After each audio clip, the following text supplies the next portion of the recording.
ಶಾಸಕರಿರೋಂಥವ್ರು responsibility ತಗೋಬೇಕು. ಮೈತ್ರಿ ಧರ್ಮ ಪಾಲನೆಯನ್ನ ಮಾಡಿದ್ದಕ್ಕೆ 68,000 ಓಟ್ ಬಂದಿರೋದು. ಆ ಮೈತ್ರಿ ಧರ್ಮ ಪಾಲನೆ ಮಾಡಲಿಲ್ಲ ಅಂದಿದ್ರೆ ಆ ಸಾಂದರ್ಭಿಕ ಮತಗಳ ಜೊತೆ ಪ್ರೀತಮ್ ಗೌಡ್ರ ಮತನೂ ಬರ್ದೇ ಇದ್ದಿದ್ರೆ ಎಷ್ಟು ಮತ ಆಗ್ತಿತ್ತು ಅನ್ನೋದನ್ನ ಕಳೆದ ಹಲವಾರು ಚುನಾವಣೆಯಲ್ಲಿ ನೋಡಿದ್ದೀರಿ. ನಾನು ಚುನಾವಣೆಗೆ ಮುಂಚೆನೂ ಹೇಳಿದ್ದೆ ಯಾವ್ಯಾವ ಬೂತಲ್ಲಿ ಎಷ್ಟೆಷ್ಟು ಓಟ್ ಬಂದಿದೆ ಅಂತ ಹೇಳಿ MP ಚುನಾವಣೆಗೂ ಮುಂಚೆನೇ ತಿಳಿಸಿದ್ದೆ ತಮ್ಮೆಲ್ಲರಿಗೂ. ಬೂತ್ಗಳ ನಂಬರ್ ಬರೆದಿಟ್ಕೊಂಡಿರಿ, ಅವ್ರಿಗೆ ಬಿದ್ದಿರೋ ಮತಗಳನ್ನ ವಾಪಸ್ MP ಚುನಾವಣೆಯಲ್ಲಿ ಹಾಕ್ಸೋ ಅಂತ ಕೆಲಸ ಮಾಡಬೇಕು ಅವರು ಅಂತೇಳಿ ಹೇಳಿ.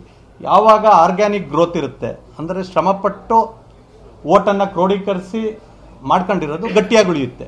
ಫೌಂಡೇಶನ್ ಹಾಕಿ ಪಿಲ್ಲರ್ ಹಾಕಿ RCC ಹಾಕಿ ಗೋಪುರ ಕಟ್ಟಿದ್ರೆ ಆ ಒಂದು ಕಟ್ಟಡ ಗಟ್ಟಿಯಾಗಿರುತ್ತೆ.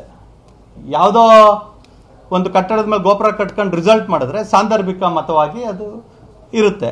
ಆ ಸಾಂದರ್ಭಿಕ ಮತ ಚುನಾವಣೆಗಳಲ್ಲಿ ಏನಿರುತ್ತೆ ಆ ಪರಿಸ್ಥಿತಿ ಎದ್ದು ಕಾಣುತ್ತೆ. ಹಾಗಾಗಿ ಇನ್ನೂ ಹಲವಾರು ಸಂದರ್ಭಗಳಲ್ಲಿ ಅವ್ರ ಶಕ್ತಿಯನ್ನು ಅವರು ಅನುಸರಿಸ್ಕೊಂಡು ಯಾವ ರೀತಿಯಾಗಿದ್ವಿ, ಯಾವ ರೀತಿಯಾಗಿ ಬಂದಿತ್ತು ಆಗ ಮತಗಳು, ಈಗ ಎಲ್ಲಿದ್ದೀವಿ ಅನ್ನೋ ವಾಸ್ತವ ಚಿತ್ರಣಕ್ಕೆ ಬಂದರೆ ನಾನು ಹೇಳ್ತೀನಲ್ಲ, ಈ ನಗರಸಭೆ ಚುನಾವಣೆಯ ಮೈತ್ರಿಯ ಅನಿವಾರ್ಯತೆ ಏನು ಅನ್ನೋದು ಗೊತ್ತಾಗುತ್ತೆ. ನೀವು ಪ್ರಶ್ನೆ ಕೇಳಿದಂಥವ್ರಿಗೆ ಭಾಳ ಧನ್ಯವಾದಗಳು. ಅವ್ರಿಗೆ ಮೆಜಾರಿಟಿ ಇದೆ ಅಂತ ಹೇಳಿದ್ರಲ್ಲ, ಆ ಮೆಜಾರಿಟಿ ಇಲ್ಲ ಅನ್ನೋ ಕಾರಣಕ್ಕೇ ನೀವು ಮೈತ್ರಿ ಆದರೂ ಕೂಡ ಲೋಕಸಭಾ ಚುನಾವಣೆಯಲ್ಲಿ ಹಾಸನ ವಿಧಾನಸಭಾ ಕ್ಷೇತ್ರದಲ್ಲಿ ಎಷ್ಟು ಮತ ಬಂತು ಅನ್ನೋದು ನೋಡಿದ್ದೀರಿ. ಹಾಗಾಗಿ ಭಾರತೀಯ ಜನತಾ ಪಾರ್ಟಿಯ ಶಕ್ತಿ ಕೂಡ ಅನಿವಾರ್ಯ ಜಿಲ್ಲೆಯಲ್ಲಿ ಅನ್ನೋದ್ರಿಂದನೇ ನಾವು ಅವ್ರಿಗೆ ಜಿಲ್ಲಾಧ್ಯಕ್ಷರಿಗೆ ಏನು ತೀರ್ಮಾನ ಮಾಡಿದಿರಿ ಅದಕ್ಕೆ ಬದ್ಧವಾಗಿ ಆಲೂರಲ್ಲೂ ಅವ್ರಿಗೆ ಸಹಕಾರ ಕೊಡಬೇಕು, ಸಕಲೇಶ್ಪುರದಲ್ಲೂ ಅವ್ರಿಗೆ ಸಹಕಾರ ಕೊಡಬೇಕು, ಅರಸೀಕೆರೆಯಲ್ಲೂ ಅವ್ರಿಗೆ ಸಹಕಾರ ಕೊಡಬೇಕು, ಅರ್ಕಲಗೂಡಲ್ಲಿ ನಾವು ಅವ್ರ ಸಹಕಾರ ತಗೋಬೇಕು. ಹಾಸನದಲ್ಲಿ ಇಬ್ಬರು ಕೂಡ ಹಂಚ್ಕೊಂಡ್ರೆ ಸಮಪಾಲಾಗುತ್ತೆ.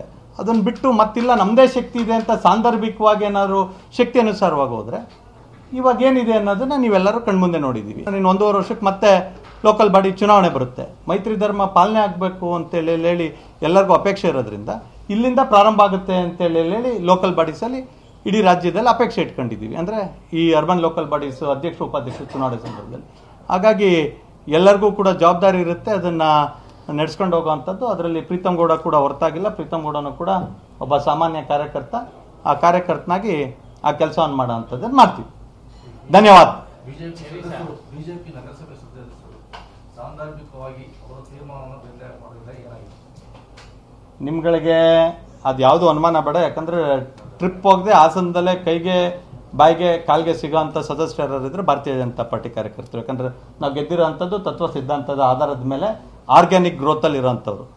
ಶ್ರೀನಿವಾಸ್ ಅವ್ರು ಬಿಟ್ಟರೆ ಇನ್ನು ಉಳಿದಿರೋರು ಎಲ್ಲರೂ ಮೊದಲನೇ ಬಾರಿಯ GR ಶ್ರೀನಿವಾಸ್ ಬಿಟ್ಟರೆ ಇನ್ನೆಲ್ಲರೂ ಅಂದರೆ ಚುನಾವಣೆನೇ ಪ್ರಥಮ ಬಾರಿಗೆ ನಿಂತಂಥವ್ರು. ಕಾರ್ಯಕರ್ತರನ್ನ ಚುನಾಯಿತ ಪ್ರತಿನಿಧಿಯಾಗಿ ಮಾಡೋವಂಥ ಪಕ್ಷ ಭಾರತೀಯ ಜನತಾ ಪಾರ್ಟಿ. ಮತ್ತು ನಮ್ಮ 14 13+1 ಒಂದು BJP ಬೆಂಬಲಿತ ಅಭ್ಯರ್ಥಿ 29ನೇ ವಾರ್ಡು ಮತ್ತು 13 ಜನ ಕನಸಿನಲ್ಲೂ ಯಾರೂ ಊಹೆ ಮಾಡಿರಲಿಲ್ಲ 2018ರಲ್ಲಿ ನಡೆದಂಥ ಚುನಾವಣೆಯಲ್ಲಿ ಲೋಕಲ್ ಬಾಡೀಸಲ್ಲಿ. ಹಾಗಾಗಿ ನಾನು ಹೆಚ್ಚು ಇದ್ರ ಬಗ್ಗೆ ವಿಶ್ಲೇಷಣೆ ಮಾಡೋಕ್ಕೆ ಹೋಗೋದಿಲ್ಲ. ಅವ್ರು ಏನು ಸಹಕಾರ ತಗೊಂಡಿದ್ದಾರೆ ಅದನ್ನು ಅದು ನಿಮ್ಮ ಬಾಯಿಂದ ಬರ್ತೀರಾ, ಮತ್ತು ನಾನೇನು ಮಾತಾಡಿಲ್ಲ.